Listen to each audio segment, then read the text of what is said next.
Sir இந்த சச யோகம்னு சொல்றாங்களே அப்படின்னா என்ன சார்? சச யோகம்ன்றது சார் சனி கிரகத்தை வச்சு சொல்றது. சனி கிரகத்தை சனி வந்து ஒரு ஜாதகத்துல கேந்திரத்தில் லக்னத்துக்கு கேந்திரத்தில் ஆட்சி உச்சம் பெற்றால் சச யோகம் சார். யாரோட ஜாதகத்துல லக்னத்துக்கு 4-7-10 லக்னம் 4-7-10 சனி ஆட்சி உச்சம் பெற்றால் இந்த சச யோகம் வேலை செய்யும் சார். அந்த குடும்பத்துல அந்த சனி தசை வரும்போது எல்லாரும் சனி தசைன்னு பயப்படுவாங்க இல்லையா? இந்த மாதிரி அமைப்புல சனி தசை வந்தா நிச்சயமா வாழ்க்கையில சனி கொடுப்பார், யாரு கெடுப்பார்னு ஒரு எதுகை முனையா சொல்றாங்க இல்லையா? இது உண்மையிலே கொடுப்பார்.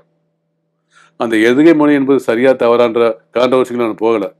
ஆனா சனி கொடுப்பார், அள்ளி கொடுப்பார். நிச்சயமா 3 வம்சம் 4 வம்சத்துக்கு மேல ஜெனரேஷன் மேல சேர்த்து கொடுப்பார். மிக அளவுக்கு அதிகமா சம்பாதிப்பார். சில பாத்தீங்கன்னாக்கா இப்பெல்லாம் பாத்தீங்கன்னா ஒரு கோடீஸ்வரனாக்கா 1 கோடி 2 கோடிலாம் கோடீஸ்வரர் 100 கோடி 200 கோடின்றாங்களே அந்த மாதிரி நபர்களுக்கு பார்த்தீங்கன்னா இந்த அமைப்பு இருக்கு. இது மட்டும் காரணம் இல்லை, இதுவும் ஒரு காரணம். இந்த அமைப்பு ஒரு காரணம்.